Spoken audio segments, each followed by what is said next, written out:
Hello, everyone. It's Jessie, and today we're going to be talking about a bit of a frustrating topic, and that is why finding a job these days is so freaking hard. There are a few reasons for this. The first reason is because there are more job seekers in the market than there are jobs to be filled. That's just a matter of math, and it sucks. There's nothing that can be done about that, so let's move on to the second because some of these things we can actually do something about. The second reason is because we have totally lost touch with human connection when it comes to getting a job. So when you are looking for a job online, for example, then a whole ton of employers they use ATS, that's applicant tracking software. It filters out applications. And it's a huge percentage of applications that automatically get filtered out if you're not using the exact right keywords or saying the exact right thing or whatever parameters that the hiring managers put in place. The problem is that when you're basing these things off of keywords and filters, it's a very clumsy way to understand the human experience and the human behind that resume. So there are some things that you can do to make sure that you're optimizing your resume. And I have a video about that right here. And I also have a video of how to draft a cover letter that doesn't suck. That's way better than what ChatGPT can spit out right now. And that's right here. But understand that only 40% of available jobs are posted online. That means that 60% of jobs are not. And how do you find those jobs? Well, that brings me to my next point, and that is you can join certain communities where you don't have to pay. All right, everybody, just forgive the intermission. I had to refilm this part of the video because it got distorted.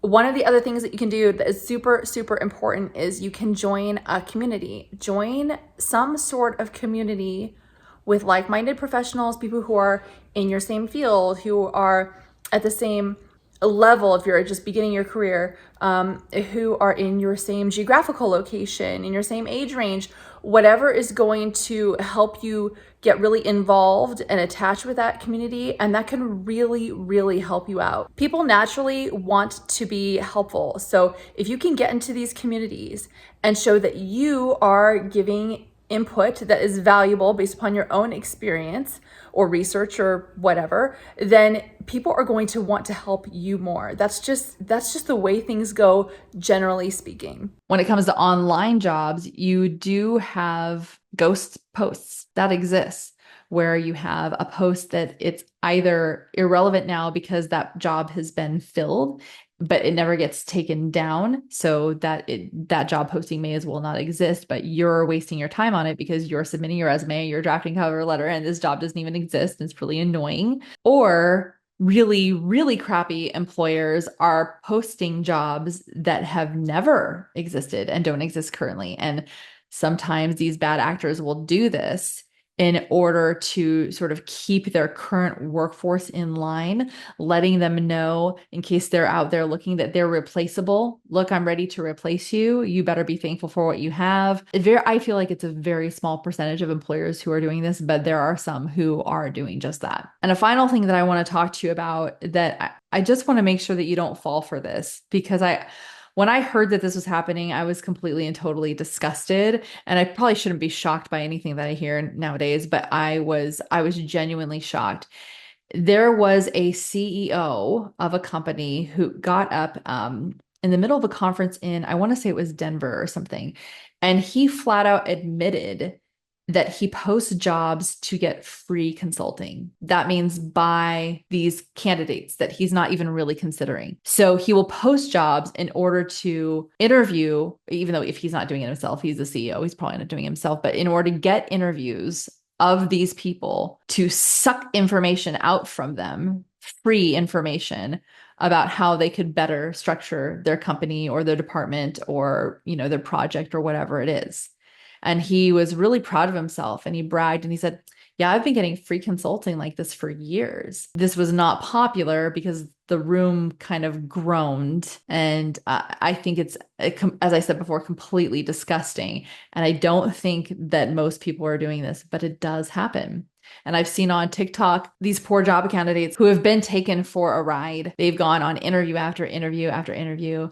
They've solved big problems. They've provided presentations. This one poor gal, she made like an hour-long presentation. That was like her third interview. She was supposed to come prepared with a full-blown presentation.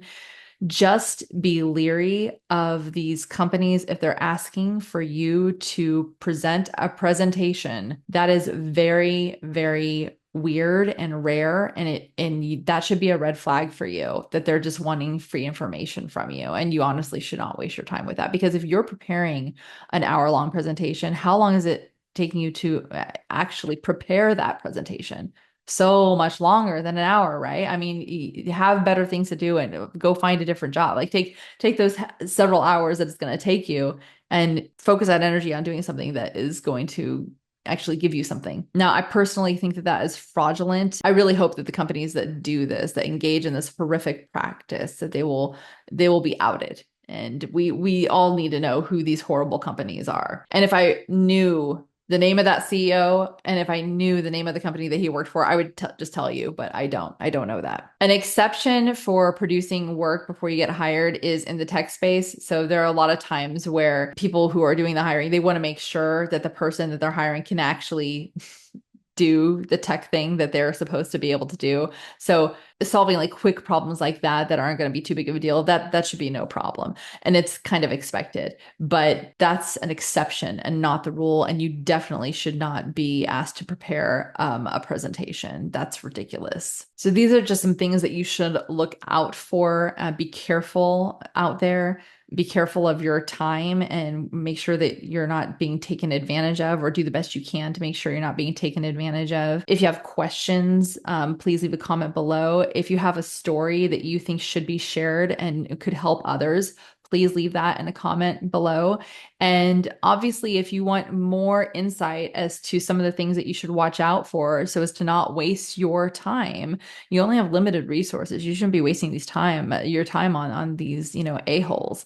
Then subscribe, like, comment. It does help this channel out. It helps me to help more people just like you. And if you have a question that you want me to answer, I might make a new video about it. Until next time, ciao.